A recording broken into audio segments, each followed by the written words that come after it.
करना चाहेंगे क्योंकि मॉनसून में अब बहुत देर नहीं है। हफ्ते 10 दिन में माना जा रहा है कि हम इसका ऑनसेट केरला में होता हुआ देखेंगे। ऑफ कोर्स उसके बाद इसकी स्पीड किस तरह की रह सकती है उसको लेकर थोड़ी सी असमंजस यहाँ पर जरूर है, लेकिन अब तक जब तक हम देखते हैं कि मई के महीने का अंत होता है, ज्यादातर सीड्स की खरीदारी, डिस्ट्रीब्यूशन सब हो चुका होता है। एज ऑफ नाउ आप कैसी स्थिति देखते हैं खरीफ के सीड्स को लेकर? देखिए, खरीफ की सीड की स्थिति को लेकर मैं ये कहता हूँ कि सीड की कोई समस्या नहीं है। जितना भी सीड किसानों को चाहिए वो सारा बाजार में उपलब्ध है। थोड़ी देरी हुई थी कुछ फसलों में, जैसे मक्के का बीज थोड़ा लेट आया, कपास का बीज लेट आया, बट कोई बड़ी समस्या नहीं है इस समय। पिछले साल मिस्टर शुक्ला, कॉटन को लेकर कुछ चिंताएं थी, पैडी की फसल को लेकर भी थी। यहाँ पर सीड क्वालिटी आप कहेंगे ठीक है? सीड क्वालिटी भी अच्छी है, थोड़ी मात्रा कम हुई थी, लेकिन सीड इंडस्ट्री जो है ज्यादातर क्या करती है, थोड़ी बहुत इन्वेंट्री कैरी करती है पिछले साल से। तो मुझे नहीं लगता है कि कोई बहुत बड़ी समस्या आने वाली है। मिस्टर शुक्ला, ऑफ कोर्स पिछला एक साल अगर हम देखें, या रबी टू खरीफ या खरीफ टू खरीफ भी अगर देखें, तो पिछले एक साल में हमने देखा है कि बहुत सारे कमोडिटी के प्राइसेस में गिरावट देखने को मिली है। लेकिन होता यूजुअली यही है कि जो कॉटन का किसान है वो कॉटन ही बोता है, जो मक्के का है वो मक्के में ही जाता है। क्या वही ट्रेंड्स हम इस बार भी यहाँ पर देख रहे हैं? देखिए, किसान जो है फसल का निर्धारण उसको मूल्य क्या मिलने वाला उसके समय पे करता है। तो इस समय फसल का मूल्य क्या है, आगे क्या हो सकता है, उसके बेसिस पे फसल का निर्धारण करता है।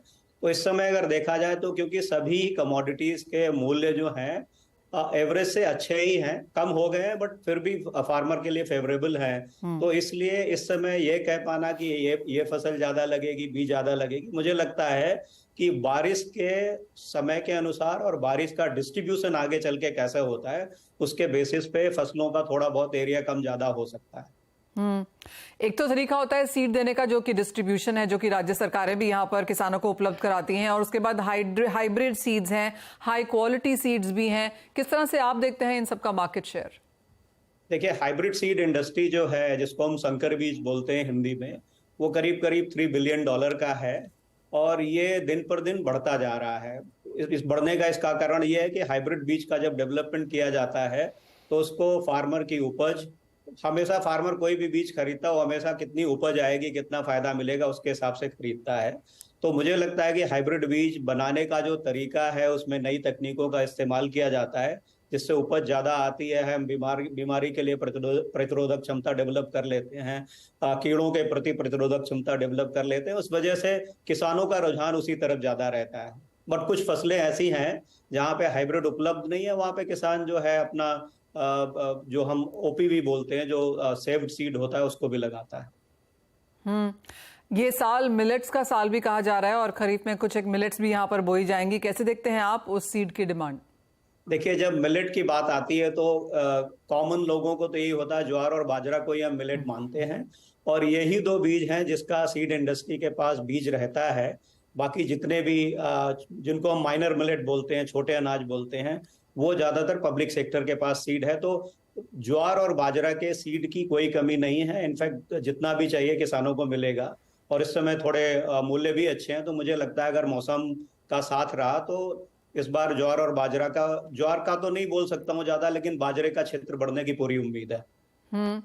साथ ही जैसे आपने मौसम की बात करी और एल निनो की चिंता यहाँ पर बनी ही हुई है, माना यह भी जा रहा है कि जून की जो बारिश है वो थोड़ी कमजोर होगी, जुलाई अच्छा हो सकता है, और एल निनो अगस्त में यहाँ पर इम्पैक्ट कर सकता है बारिश को। अगर इस तरह की स्थिति है तो फिर सीड इंडस्ट्री इस मानसून सीजन को कैसे देख रही है? देखिए, सीड इंडस्ट्री को भी थोड़ी चिंता होती है, वो स्वाभाविक है। लेकिन आप ये मान के चलिए कि पिछले 50 सालों में जो हमारे यहाँ सिंचित एरिया होता था वो करीब 10-15% होता था, वो बढ़ के 55% हो गया है। तो अगर हम देश के लिए देखें तो समस्या है, लेकिन इतनी बड़ी भी समस्या नहीं है क्योंकि हमारा सिंचित क्षेत्र बढ़ गया है। लेकिन हाँ, ये जरूर है कि जब मानसून थोड़ा आगे पीछे होता है, कम ज्यादा होता है, तो फसलों का एरिया कम ज्यादा हो जाता है। बट मुझे नहीं लगता है कि हमें बहुत ज्यादा चिंता करनी चाहिए कुछ दिन देर होने से। अगर समस्या तब आएगी जब मानसून एक बार आ गया और उसके बाद बहुत लंबा गैप हो गया, उस समय ज्यादा फसलों का नुकसान होता है। कुछ क्षेत्र है हमारे देश में, जैसे रायलसीमा है, सौराष्ट्र है, विदर्भा है, आपका मराठवाड़ा है, और राजस्थान का कुछ एरिया, ये ज्यादा सेंसिटिव है बारिश के मामले में, और इसी वजह से यहाँ पे उस तरह की फसलें किसान ज्यादा लगाते हैं जो कम पानी में लग सके। जहाँ तक इनपुट कॉस्ट की बात होती है, सीड कोई बहुत बड़ा इनपुट कॉस्ट के हिसाब से नहीं देखा जाता। इलेक्ट्रिसिटी, फर्टिलाइजर, इन सब चीज़ों को ज़्यादा तवज्जो दी जाती है प्राइस के हिसाब से, कॉस्ट ऑफ प्रोडक्शन के लिहाज से। लेकिन अगर सीड्स को भी देखें मिस्टर शुक्ला, तो ईयर ऑन ईयर अगले पिछले 4-5 सालों की अगर बात करें तो किस तरह से सीड के प्राइसेस भी बढ़े हैं? देखिए, सीड के प्राइस का जो निर्धारण होता है, क्योंकि सीड एक कमोडिटी की तरह होता है। अगर हम एक आदमी को सीड दिखाएं तो वो कमोडिटी की तरह ही दिखेगा। जिस तरह से कमोडिटी के प्राइस बढ़ते हैं उस हिसाब से सीड के प्राइस भी बढ़ते जाते हैं, बिकॉज आपको फील्ड में ही प्रोड्यूस करना है और जिन किसानों के साथ आप सीड प्रोड्यूस करते हैं उनको भी हमें इनकम देनी पड़ती है। तो सीड जो है नॉर्मली कमोडिटी प्राइस के ट्रेंड के साथ चलता है। उसके अलावा और भी खर्चे होते हैं रिसर्च वगैरह के कंपनियों के।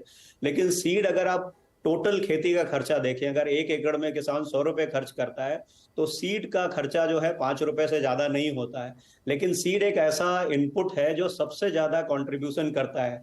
आप कितना भी अच्छा हर्बिसाइड डाल लीजिए, पेस्टिसाइड डाल लीजिए, कितनी भी खाद डाल दीजिए, कितना भी लेबर लगा लीजिए, अगर सीड अच्छा नहीं है तो आपको फसल नहीं मिलेगी।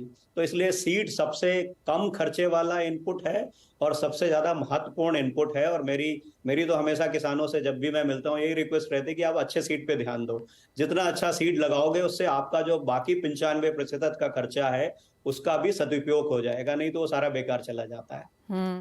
माना ये जाता है मिस्टर शुक्ला कि अब जिस तरह के नंबर्स हैं, इंडिया वर्ल्ड में 5वीं सबसे बड़ी मार्केट है सीड्स के हिसाब से, और काफी हद तक जो एक्सपोर्ट्स हैं या ग्लोबल जाने की बातें हैं वो काफी स्ट्रांगली यहाँ पर होने लगी हैं।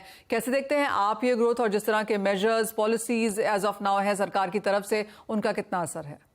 देखिए, सीड में पॉलिसी का बहुत इंपॉर्टेंट रोल होता है, अपने देश की पॉलिसी और जिन देशों में बीज जाता है। क्योंकि हिंदुस्तान मुझे लगता है कि भविष्य में एक्सपोर्ट का भी काफी काम कर सकता है। बहुत सारे ऐसे देश हैं जो हमारे यहाँ जो सीड रिसर्च की जा सकती है उनको एक्सपोर्ट किया जा सकता है।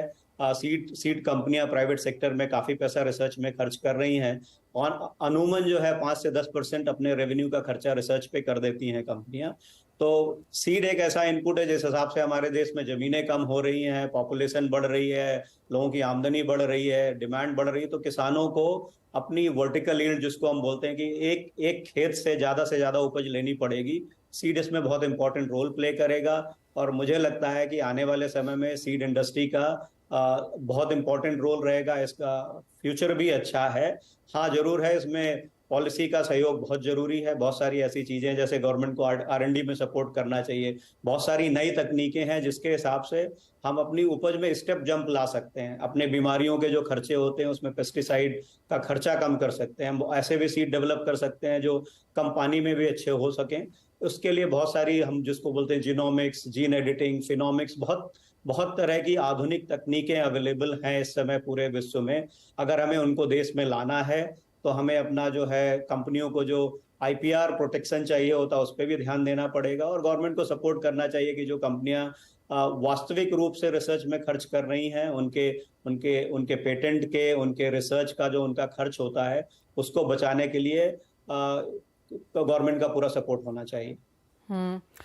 ऑफ कोर्स सरकार का सपोर्ट तो यहाँ पर चाहिए। मुझे याद भी है बजट के बाद सीड इंडस्ट्री ने आकर कहा भी था कि उनको बजट से यहाँ पर फिलहाल कुछ मिलता हुआ नजर नहीं आया है। एक्सपेक्टेशंस वहाँ पर काफी स्ट्रांग थी और वही बात फिर से यहाँ पर दोहराती भी हुई।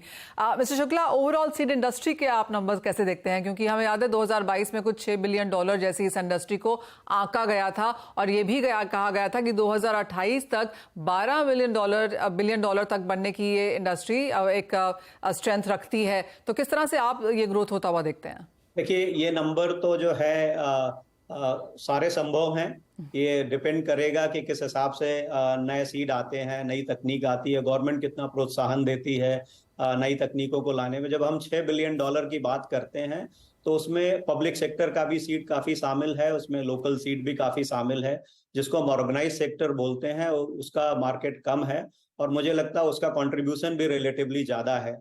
लेकिन मुझे एक चीज और अच्छी लगती है आगे, जो इस समय काफी सरकार जोर दे रही है सीड में, कि पब्लिक सेक्टर और प्राइवेट सेक्टर मिलके भी बहुत अच्छा काम कर सकते हैं। तो 6 बिलियन तो मेरे हिसाब से छोटा ही नंबर है, हम इसके आगे भी जा सकते हैं। ऑलराइट, बहुत शुक्रिया मिस्टर शुक्ला हमारे लिए आज समय निकालने के लिए और सीड इंडस्ट्री पर वो पूरी जानकारी हमारे दर्शकों के साथ शेयर भी करने के लिए। इसी के साथ एक ब्रेक के लिए रुकेंगे। जब लौटेंगे तो अपने एक्सपर्ट्स को जोड़ेंगे अपने साथ, लेंगे ट्रेडिंग स्ट्रैटेजीज।